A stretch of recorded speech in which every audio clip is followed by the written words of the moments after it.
How ironic that I end up having to say something to an officer for the same crap that I used to deal with when I was 17 years old driving around in South Norwalk. Freaking leaving Carlton Court, leaving the Hill, leaving Monterey Place, whatever you want to call it, going to make a delivery of some baked goods to my old hood. Freaking see a cop, sees me, he makes a U-turn to follow me because I'm white in a black neighborhood. Dealt with the same crap as a teenager. Had the whole goddamn police force follow me multiple times. And then gonna sit there and ask me, am I lost? Which same exact shit they asked me back in the day, he asked me tonight.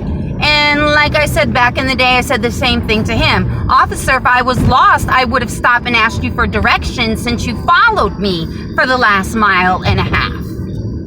He was like, well, where are you going? And I said, well, what does that matter? I said, that's not why you're pulling me over to the side and asking me questions. He said, well, did you know that when you're driving, you should pull a little farther out on the stop signs? I said, well, that's not why you're stopping me either, because you turned around when you saw me at the church making the right and there wasn't a stop sign there.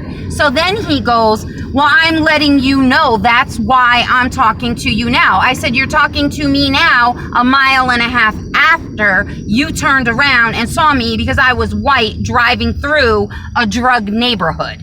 I was like, that doesn't make me a drug addict. I'm damn near 50 years old, have an impeccable driving record, never been arrested in my life, have no criminal history, and you're sitting there harassing me because I'm white in a black neighborhood. I was like, don't you watch the news? Don't you know people get enough of this? And he was like, enough of what? I said, enough of police just judging people or stereotyping people or bothering people who don't need to be bothered. Well, then he got an attitude. And then he's like, well, I'm just telling you that you don't need, I'm patrolling the area and you need to watch the way that you're driving. I said, again, I've had my license for damn near 30 years and have an impeccable driving record. So I think I'm driving just fine. And again, that's not the reason you pulled me over. I said, I grew up in that neighborhood. I dealt with this kind of harassment my entire life. Like, it just never changes. Like, it goes to show, like, I acknowledge 100% that black people deal with this bullshit all the time. All the time. I acknowledge that. But it also goes to show that some of these cops are just fucking assholes. They're just assholes. They just have nothing better to do. And here I am in my old hood, in my old project, taking pictures, reminiscing, thinking about, oh my God, it's so quiet here. It's so different than when I grew up. It's so different than when I grew up. Like, it was so violent back in the day. Anybody who grew up in Monterey Place, in Carlton Court, on the Hill, Beirut as we used to call it, back in the 80s, back in the early 90s, y'all know how it was. And here I am thinking, oh my gosh, look at this. Like, people are outside, barely, just a couple actually, but they're out in their chairs, they're chilling. It was quiet. I didn't see one drug dealer on the corner. I didn't see one homeless person hanging out.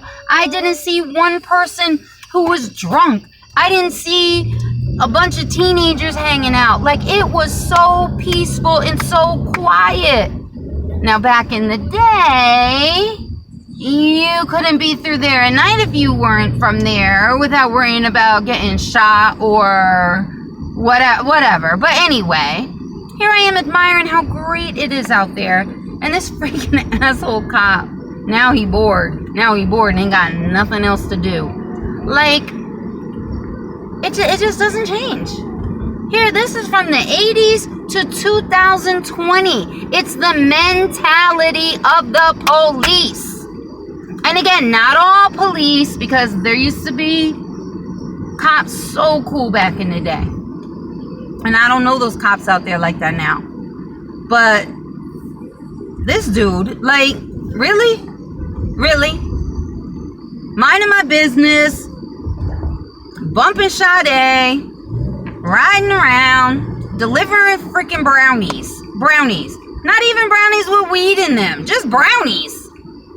And you sitting there following me for 2 miles. And the funny thing is, as I'm coming around a corner, I see my dudes from back in the day, and I roll down the window, and I'm like, ain't this about a bitch? I'm getting followed because I'm white.